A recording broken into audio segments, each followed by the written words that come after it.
aux cieux, paix sur la terre aux hommes qu'il agrée.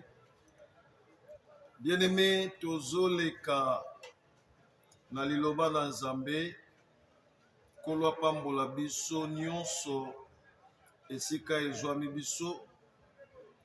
Tozwi mwata moke ya kolanda deuxième partie oyo parce que eza ba enseignement moko ya masekite. Nous étions dans la prière. Otozwa ba directive mosusu ya makasi ensemble avec bandeko ya JBB, groupe d'intercession babuki bikeko ya Luanda Angola, où ezali kokambama epai ya voici vraiment kolo azali kosunga. Nzambe apambola bandeko nyonso bazolanda biso, d'abord premièrement na kati ya marché ya Kikolo, et puis deuxièmement toujours signaler bino nyonso bazolanda biso na 4 coins ya monde, na YouTube, na WhatsApp, partout na réseau ozozwa biso. Nous sommes en direct na kati ya radio La Louange, voici l'homme. Ba numéro na biso ya mwana ezali sous le bas de petit écran na yo. Soki ozali na posa lisungi na biso obengi biso na ba numéro wana toza na kati ya Luanda Angola, marché économique Kikolo Imbondeo. Bien-aimé, makambo oyo tozolobela eza somo. Nazosenga vraiment na bayaya nyonso po bazolanda biso on direct na kati ya marché bopesa biso matoi. Période oyo tozali eza période moko ya mabe makasi. Kotala ngo kaka na miso te po tozolala tozolamuka. Mais tambola omona makambo. Senga Nzamba fungola yo miso ya molimo. Pour comprendre que période oyo eza période yo nanga il faut to chauffer. Ndenge nazoyebisa bandeko esika tozalaki na 6 mois oyo etikali biso tosilisa année 2026. Je pense que yo nangai tokomonisa monde des ténèbres makambo. Soki oeshuaki kobanda janvier ti tokoma mois de juin, biso toye poto révolutionner yo. Pourquoi Nzamba zo ko inspirer biso na mateya oyo? C'est tout simplement Nzamba zo mona que peuple na ye ekoti na kati ya distraction. Au moment où je vous parle, eza na bana Nzambe mususu baza makasi na prière te, mais baza makasi na ba Facebook, baza makasi na YouTube, baza makasi na ba TikTok, mais yake moto azala disposé ya kolukelo ya Nzambe, baza vraiment makasi te, tout simplement bakwei na kati ya piège ya diable. Yango toye kolobela deuxième partie ya enseignement na biso tobandaki fixer un bon atmosphère de prière pour ta vie.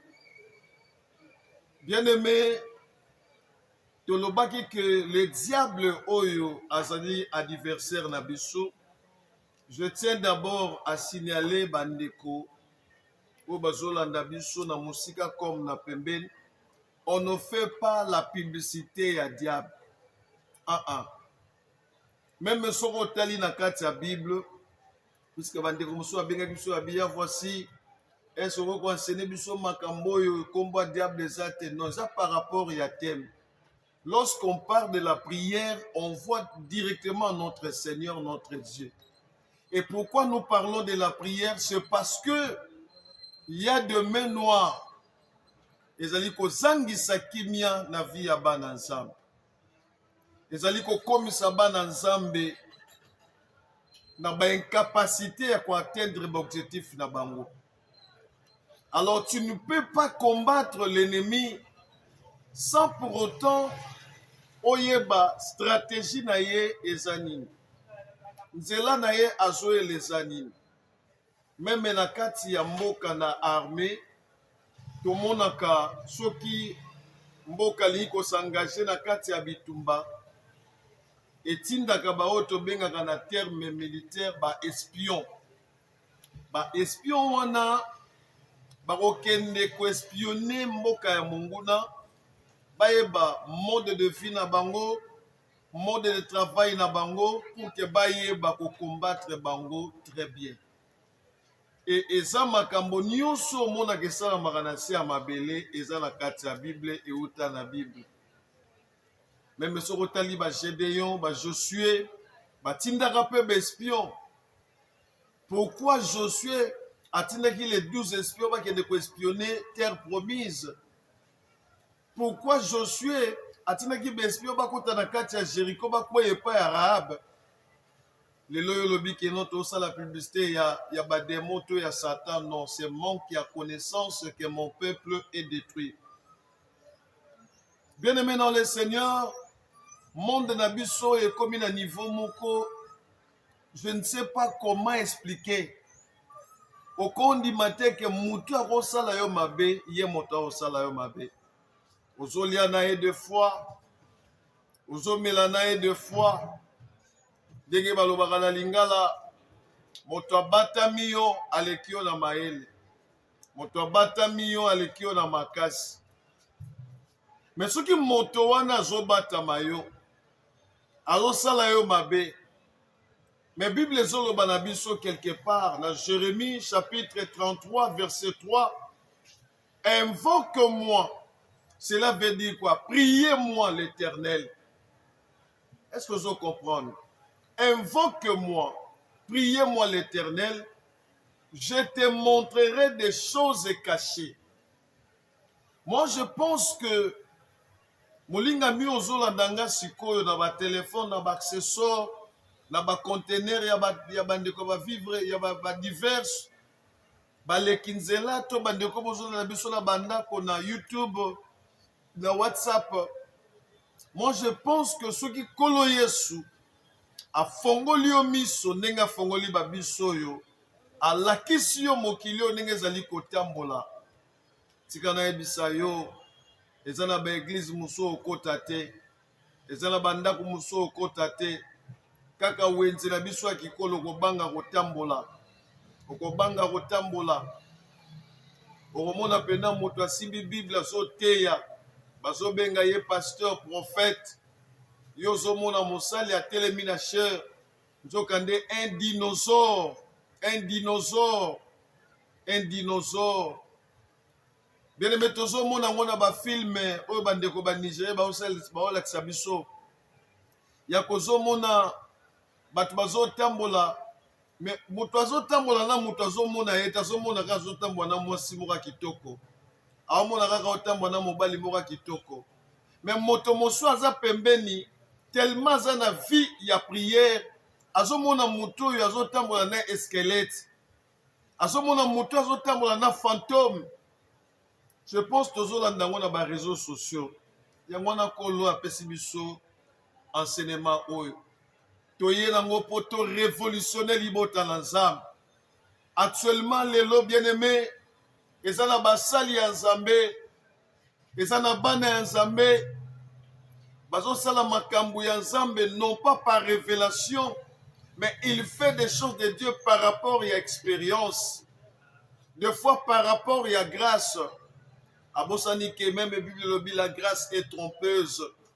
Et belé baza suna te akosala ba prière na bango personnel te. Depuis to koti 2026 oyo, je parle impérativement. Oyebi mokolo yo moko o genate po na vie na yo. Jeune ya 3 jours po na kolukelongi ya Nzambe po na profondeur. Oyebi mokolo sala yango te. Mais on a champion pour Kangabato Bandoki, Bazoteka na bakisi.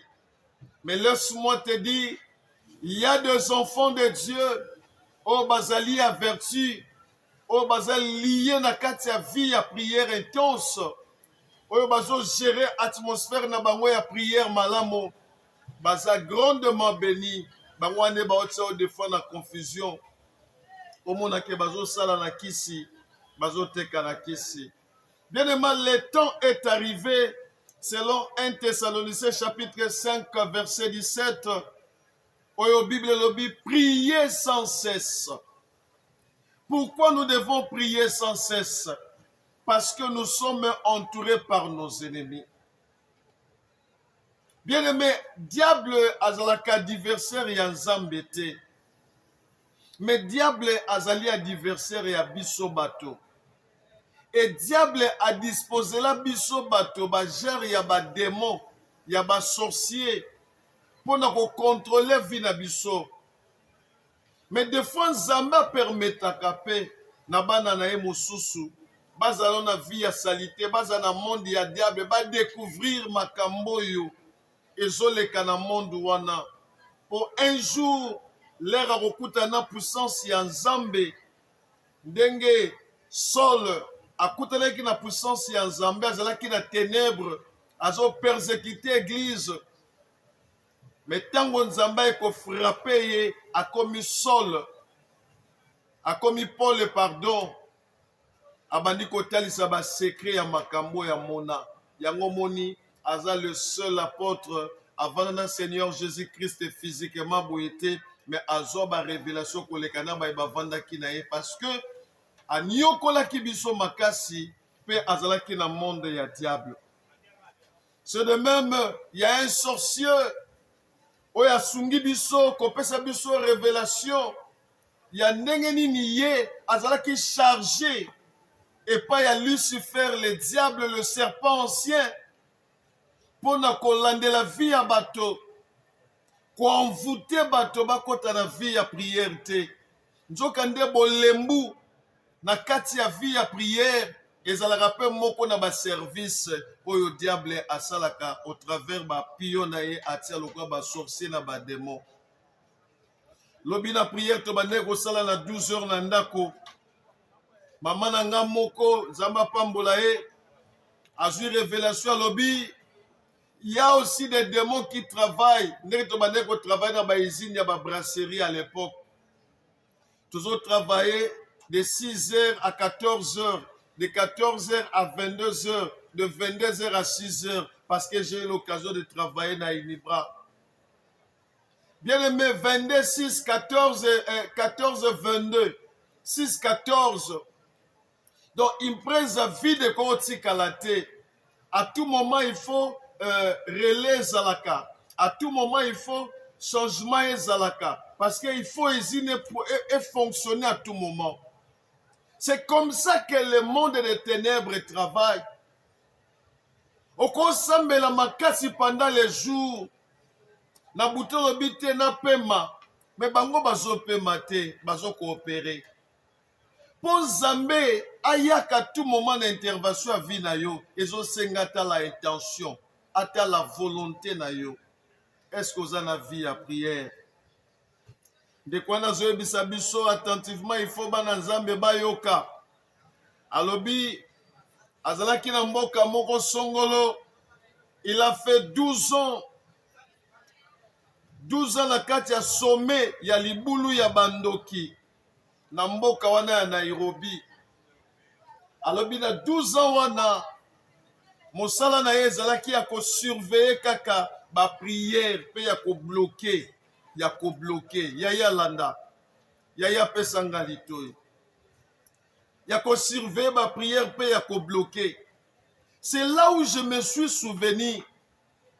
Bible zoloba que Daniel azo sambela.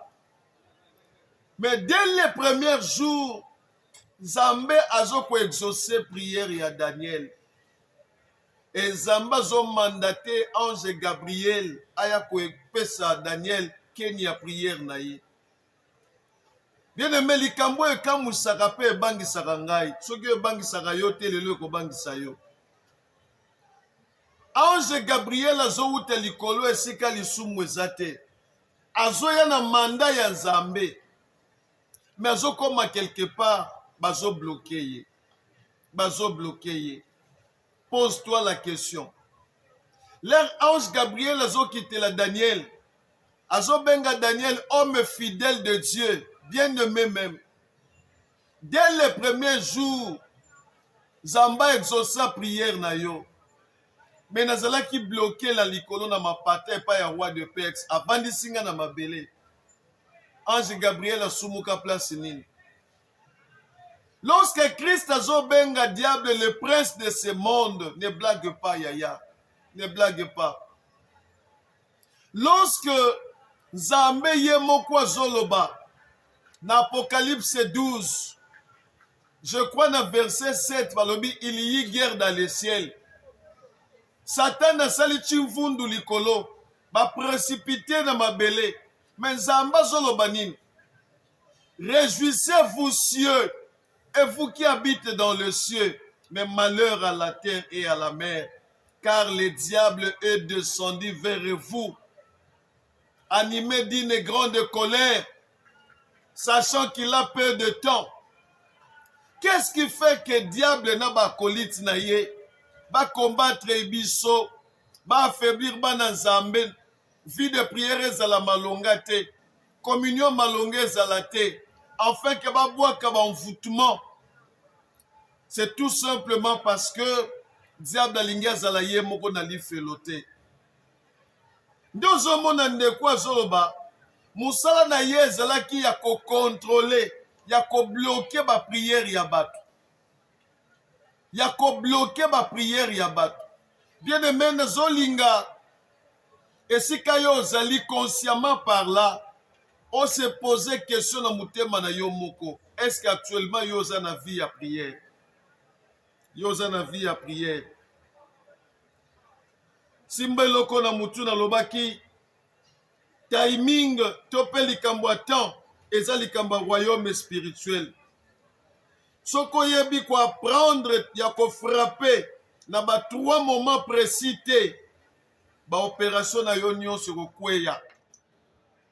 Eza na mokolo moko ndenge toza boye. Soki Daniel esalaki ke Nzamba exaucé ye atinda ange Gabriel parce que Daniel respectait timing. Il priait 3 fois le jour. 3 fois le jour. Bien aimé, la visitation divine, mingi mingi le petit matin à partir il y a 4h et 6h, et ça va yo kozala na pungite. Nathalie Sakio yango. Yo kozala na pungite. Ndeko ya zoloba, je surveillais un pasteur, peu importe quelle fatigue, ata lembi ndenge nini, ata leli na 1h, mais na 4h30, il faut la muka sambela. Abia bande ko surveiller ye. Yaya, Mateo nazote ya yo, ezana batei mingi baki makango. Ezo dépendre na alliance. Et surtout dans les lieux publics. Tikana yebisa yo, na chaque contenant, diable atia bato na ye. Yango moni Paul azoloba que nous n'avons pas à lutter contre la chair et le sang. Abandi ko détaillé, contre les dominations, les principautés, les ceci et les cela.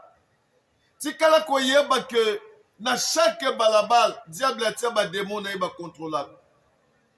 Dans chaque quartier, diable a tia batunaye.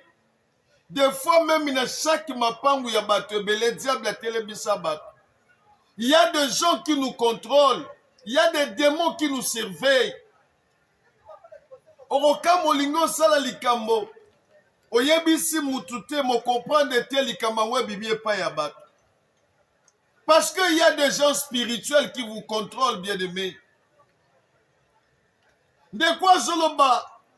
Pasteur Oyo, chaque 4h30, Ataza fatigué à Koleksangote. Vous savez pourquoi? Parce que Moutouazo Foukamana 4h30, Moutouazo Sambela, tia comme na 6h.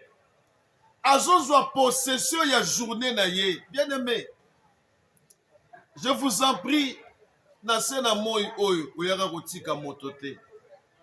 Ah. Il commençait par 20 minutes, Abando Sambela na silence na Bolembu. L'air a conseillé télécharger, Nanzela ba adoration Moussous. Au comment on a balamoko a su force. balinga mikati na nkolo na nzela ya kosambela à partir ya ba 4h 3h jusqu'à 6h bana nzambo bazali kosele journée na bango avant même que nous puissions lancer les attaques. Cela veut dire l'air to komaka partir ba 6h wana ba bwakaka déjà ba attaque na bango o ba bongisaki à partir à 0h o ba bongisaki à partir à 3h na ba réunion ba kotaki. Il faut écouter yo aux aguets. Il faut écouter yo na bantibal. Yango moni Bible zoloba na Psaume 5 verset 4. Et le but l'Éternel. Wana mtazoloba David. Le matin tu attends ma voix. Le matin je me tourne vers toi et je te regarde. Yo na tongo lalaka otalaka nzambe te. Après soko yeko teka. Makambo ezo simba toko miko nyokola biso. Ya voici bo sambela pona biso te. Yo moko sambela pona yo moko. Sambela pona yo moko. Nalobaki na Exode 34 verset 4. Bible zoloba. Moïse s'est levé tous les matins pour rencontrer Dieu sur le Sinaï. Bien aimé, bao bazo tambola na ba jeep baza ba ange te. Bao bazo te kan ba conteneur ebele ba kangi ba marché ba chinois, baza ba superman te. Soki bango ba simbi likasa, soki bango ba simbi kodia, me yonanga to simba Yesu. Si pona ko simba Yesu, il y a des principes. Soki yemoko Seigneur Jésus-Christ, tout ce qu'il faisait sur terre en tant qu'homme, il faisait ça pour la kisabiso ba disciple na yeke bino pe bosala yango. Vous en souvenez? Tango alobaka ke soki nga nzete ya mobesu basalinga boy bongo bino nzete kokau.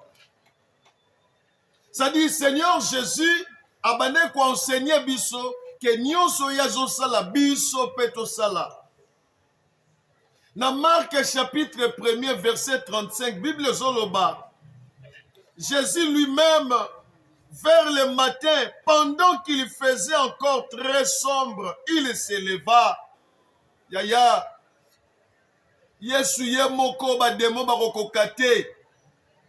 Oyo Satan, après avoir jeûné 40 jours, 40 nuits à kokate, mais azalaki na bitidi ya komata ngomba. Ngombe za kokende benfika te, ngombe za kokende kakwaku te, ngombe za disposition ya motema na yo oluki endroit moko ya kimia.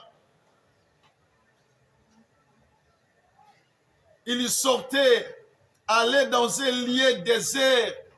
Lieu désert elikoba okimina makama ba WhatsApp oyo, okimaka ba télévision, ozui téléphone otie mupandi. Aujourd'hui, c'est le moment de chercher Dieu. Wanezala qui vers 4 heures. Tongo makasi na batana bango. Yami bali na loba qui bien aimé. Il y a ce qu'on appelle le moment de l'affrontement. Le moment de l'affrontement. Bien aimé pesa matoy. Ce qui diable, ce qui ba démon, ce qui ba sorcier. Bazo ko affronter biso na musika to na pembeni. Bazo bwaka ba maladie. Bazo bwaka pauvreté. Bazo bwaka bokauki. Bazo bwaka ba esprit de mort. Bazo bwaka ba stérilité. Bazo bloquer ba voyage. Bazo bebisa ba relation. Bazo kausa vie ya moto. Bazo tia ba maladie moko ya mabe na banzoto ya moto. To bengi yango affrontement.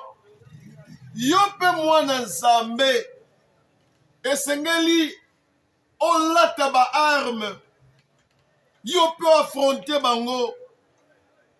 Bien aimé, moment nyonso te ezalaka moment ya affrontement. Moment ya affrontement eza moko. Toko pesa bango succès à tout moment te. Yango toye na enseignement au kolo apesi biso. Moment d'affrontement, c'est vers le minuit. Vers la nuit. Awa toya sur le très tôt le matin te pour la possession la journée.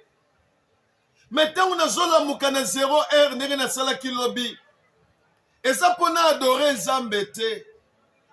Oui, nazo senga molimo santo ya présence en Nzambe ya. Mais ça pour beta bakankulula.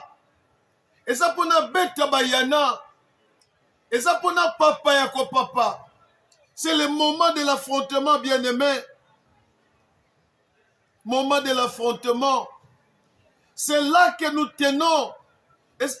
De quoi Zoloba? Pourquoi tu as dit moment d'affrontement? Alors, tous les sorciers, tous les satanistes, moment na bango rosala ba réunion ezalaka na minuit. L'air bango ba otanga kombo na yo yo lali. L'air bango ba osala yo conciliabile. Oui, conciliabile. Ba osala yo makita. Na pesa yo exemple. Jacob azotinda Joseph. Kendo tela bandeko na yo soki bazo se comporter malamu. Memela bango biloko kolia. Joseph azoya na esengo. Mais na attitude à prière.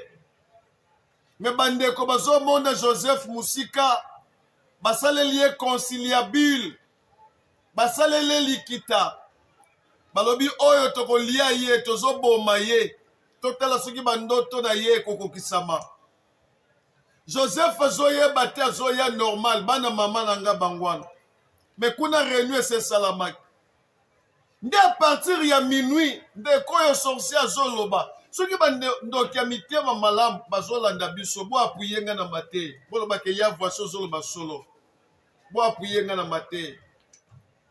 Ndozo mona na moment ya ba 23-0, 22-0, ba to misala mabe, ba boaka ka ba envoûtement, ba boaka ka mi pepe.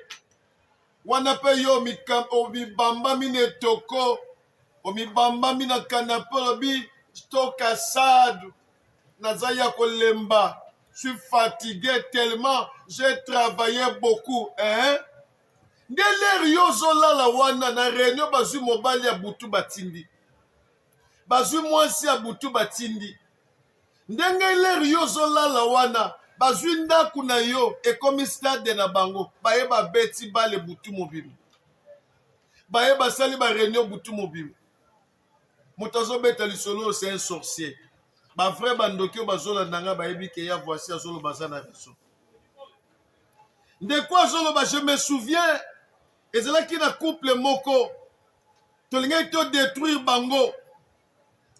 Tant que bandi ko sambela ensemble na minuit, ba bombe bandi ko kweye exploser to pakati mbao. Bien mende yango zamba tindi JBB. Bato bazo comprendre te ba comprendre te. JBB ye groupe ya WhatsApp. Na minute obeleli penande ko telema lamuka sambela na biso ensemble. Groupe d'intercession babuki bikeko. Tobwaka ba bombi na minuit. Bango na ba réunion, biso pe to mati ngomba ya ko adore te. To beleli zamba kiti, to beleli molimo santo kiti, ale to bani ko beta na bango. Nde soko za muta prière ya bongo, ya troisième moment bongo. Okolamuka na tongo moni kolo lopango yiniyo. Okolamuka na tongo ya kikolo na lingaka ya voici te pona nini azwaki biloko ne na butu mais moya loba na moi ezate okolamuka na tongo ye na mesa voisin linga peso mbote te pona nini lobi asekisaki yo mais l'air yo zongi obeti babom na kati ya likita wana ye pa azalaki malgré les fatigues bien aimés les maladies envoyées obabwakaka na butu yango mona eza na bato mosusu alali na ye bien mais na tongo alamuki abandi obele alali bien na tongo alamuki asali accident alali bien na tongo alamuki problème moko ekomi bayibi ezosala ma partie ya butu a partir ya minuit ozolala awa tato te yolobi te aoteya nini naoteya parole de Dieu ndozomona na butu bazobwaka mopepe ya dispute, bazoprovoke, bazodivize. Oh bien-aimé, diable a tellement mabe. Dans Actes des Apôtres, chapitre 16, verset 25 à 26, tanga yango. Okomona que prière ya butu et salaka. Comment yozola la bien-aimé? Tanga Actes des Apôtres 25, 26, chapitre 16. Bible zoloba vers les milliers de la nuit. Paul et Silas priaient, chantaient la louange de Dieu.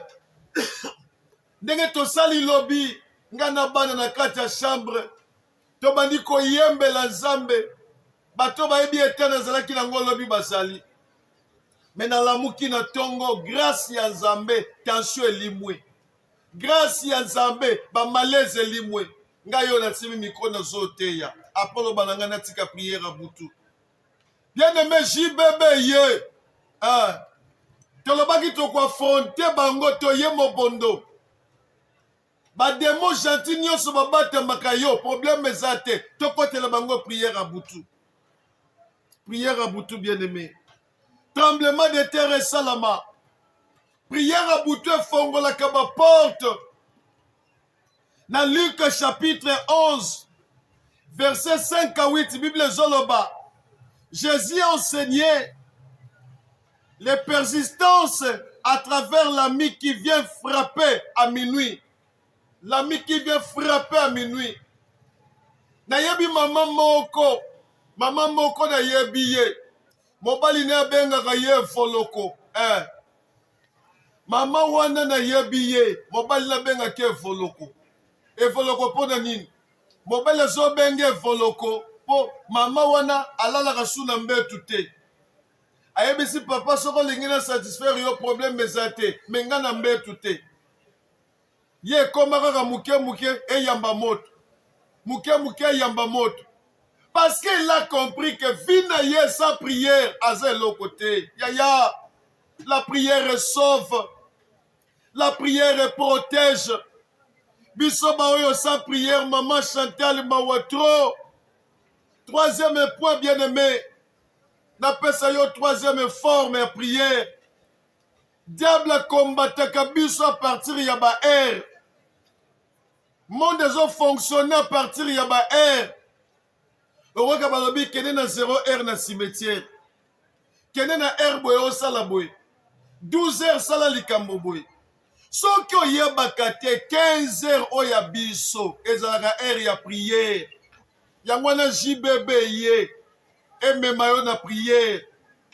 Osana mesa, osana conteneur, osaka branché na téléphone au bango basale libiso. To koti prière. 15 heures, ezalaka area kolekisate, c'est l'après-midi. C'est le moment où Jésus a crié que tout est accompli sur la croix. Soroye bagate. Bien-aimé, à 15 heures, le sang de Jésus parle plus fort que n'importe quelle malédiction à 15 heures. Makila Yesu ezoloba makasi. Na minuit, to pandi bango. Vers 4 heures jusqu'à 6 heures, to suis possession journée. Mais na 15 heures, ezali kamaro benga na ba démoté. Na 15 heures, le sang de Jésus. De quoi lobby? Na lisanga na bango ya kindoki. Bazale coordonner bango, ba éviter ba chrétien, ba prier na air oyo. Yango moni yo na kikolo air oyo kutu ya. Oki para prière était 15 heures. Au boulé au tegi biente. 15 heures.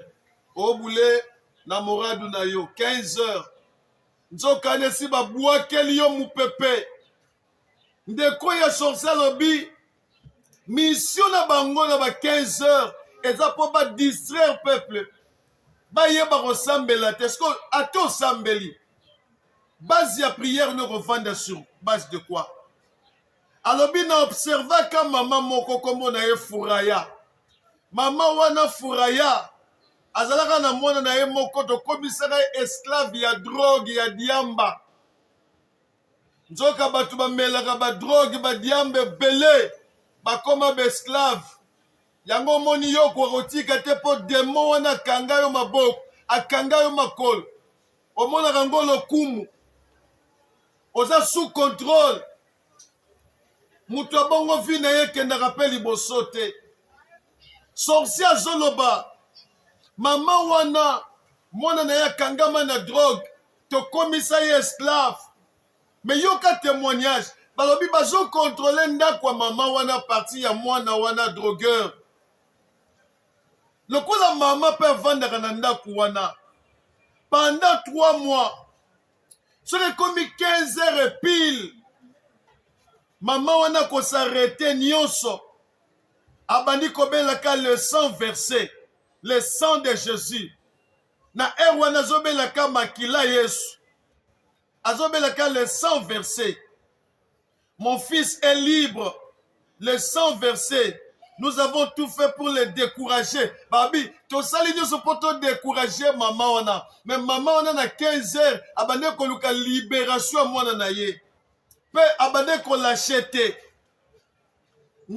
sorcier azoloba lobi jour moko na 15 heures alors que mwana na bande kokende kosomba drogue na 15 heures mwana azokende kosomba drogue po amela loboko moko invisible ye koarrete ye e arrete loboko na ye mbala moko akrie nzoka mama na ye na momeso nazalaki nango na 15 heures koréclame le sang de Jésus likola vi ya mwana na ye mwana komi délivré. Ce que dit la Bible dans Matthieu chapitre 27, tout en allant dans Matthieu chapitre 27, il y a voici na bambodi. Matthieu chapitre 27, na sepelaka na bana nzambe soto okende bien to vandaka kimia. Matthieu chapitre 27, la verset na yango 46, que dit la parole de Yehoshua Mashiach. Matthieu chapitre 27, dans verset 46 à 50. Voilà. Que dit la parole du Seigneur? Merci. Merci. Bible lobby. Vers la 9e heure, Jésus s'écria d'une voix forte, Eli, Eli, lama sabakatani, c'est-à-dire, mon Dieu, pourquoi m'as-tu abandonné? Quelques-uns de ceux qui étaient là l'ayant entendu dire, il appelle Élie, et aussitôt l'un d'eux courut, prend une éponge qu'il remplit de vinaigre, et l'ayant fixé à roseau, lui donna à boire. Mais les autres disaient, laisse, voyons si Élie viendra les sauver. Jésus poussa de nouveau un cri, un grand cri, et se rendit l'esprit. Jésus poussa un grand cri et se rendit l'esprit. C'était à quelle heure? À la 9e heure. 9e heure, les lois ali 15 heures. Oh Jésus. Jésus a versaki makila. Jésus a gangaki. À la 9e heure, bien-aimé, sorciers ont reconnaître. Alobi, ce n'est pas l'heure de blaguer, c'est l'heure du sang de Jésus-Christ par la notre faveur contre tout acte dont l'Écriture nous a condamnés. Moment yako réclamer makila, yako sambela chaque jour à partir à 15 heures à la 9e heure. Otalisa, ba problème na yo, osenga makila, le sang de l'agneau, et yako purifier yango. Le sang de l'agneau, et yako neutraliser yango. Or dans le sang, Bible zoloba partir meurtrissure. Pour que tout le monde a ça, il faut ba potaise là. Cela veut dire l'heure de la guérison. Ba maladie nyonso tika na yebisa yo bien-aimé, JBB ye. Ba maladie nyonso eza ba maladie ya komela kisi te. Tomeli ba kisi to komi fatigué. Ba maladie mobimbe ya kaso yo komi na mbongo. c'est que Batouana Baza va surveiller Kayo. Toi même on va 9e heure. Nous allons prier. Demander le sang de Jésus. Demander le sang de Jésus. Dans les gens appellent ça au conseil bien-aimé. Comment on a makambo na lobi lokola fardeau te. Na la mukaka 4 heures. Na la mukaka minuit. Na sambela. Na ba 15 heures na sambela. 12 heures na sambela. Comment on a lokola fardeau te. Commencez petit à petit. Soit téléphone na yo, régler alarme na yo. Pendant 30 minutes plus tôt. Et le matin, oti alarme na yo. Pour la moussa yo. Pour sunga vi na yo. Et fixer un rappel à partir il y a 15 heures. Un rappel à partir il y a 15 heures. Et tel que 15 heures et ligne banda. Kaka nengo va na conteneur na yo. Kaka nengo za na mesa na yo. Tu peux invoquer Dieu sans que moutoua yeba. Soko yeba kate mutema ezalaka na munoko. Mutema ezalaka na munoko yaya. Mutema ezalaka na munoko. Bat ba moni ko vandi kimia moso banda ko invoquer nzambe. Yango tolobi JBB, groupe d'intercession Babuki Bikeko. Na 15 heures tozo sambela na kati ya chaudière. Ba o bazana ndako. Yo zo ka ba fana bango na WhatsApp. Mais yo teka ke scutador, o vai na yo. Ba toza pemelo ba comprendre yo te. Mais nzoko zo kota na kati ya profondeur. Choisissez une nuit bien-aimée par semaine. Luka butu moko na semaine, yo affronta kenemi na minuit. Ya affrontement wana zanini. Ozo bandango na minuit, tina 3 heures, ozo ko attaquer kaka bango. Na semaine moko, zala ne fiske na butu moko ya affrontement. Ya affrontement. Soki okokate, kota na kati ya JBB. Groupe de intercession Babuki Bikeko. Na semaine moko, tokoza na jour moko ya affrontement na minuit. Pona ko buka bango. Mais tokosambela chaque jour na minuit de 0 heure à 1 heure tolali. Poto la muka 4 heures. Mais na semaine moko, jour moko, eza uniquement kaka ya minuit. Pe zala na jour moko na semaine, oyo généra po na vie na yo. Parce que yo za l'homme, ya grande destinée. Oza une femme, ya grande destinée. Bien aimé, tango zo combiner ces 3 moments, il y a prière oyo. Laisse-moi te dire, je finis par ici. Laisse-moi te dire, ma soeur, mon frère, molinga mikati na kolo, matia na biso suki awa, comment fixer un bon atmosphère de prière pour na vie na yo. Tango zo combiner 3 moments oyo, vous allez devenir intouchable. Orokoma intouchable. Je vous rappelle, Orokoma intouchable.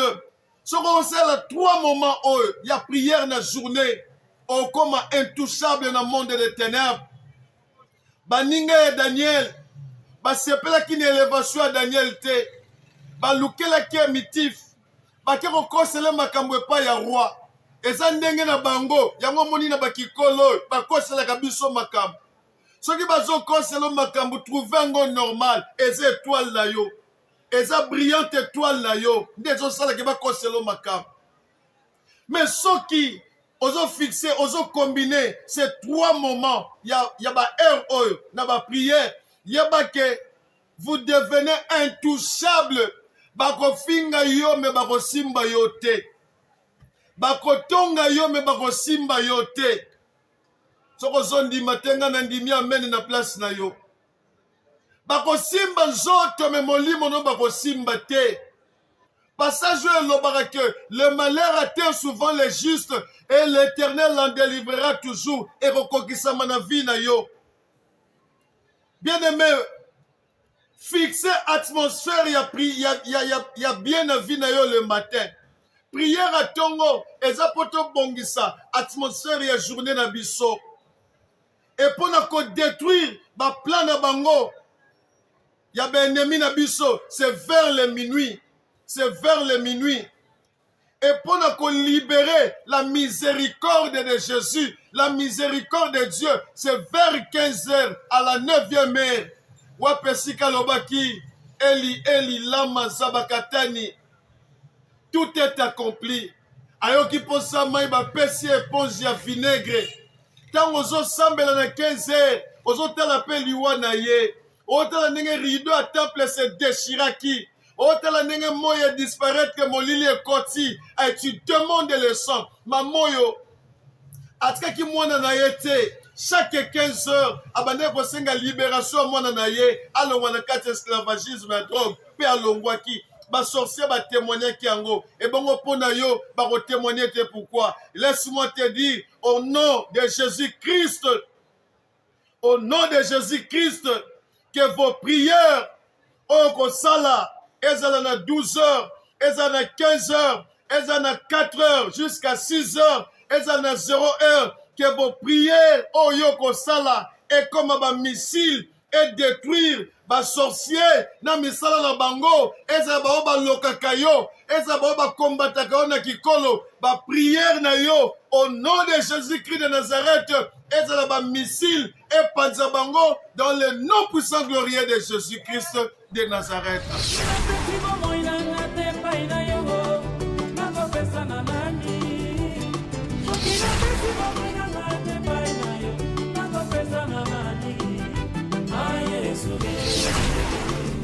Ah, yes.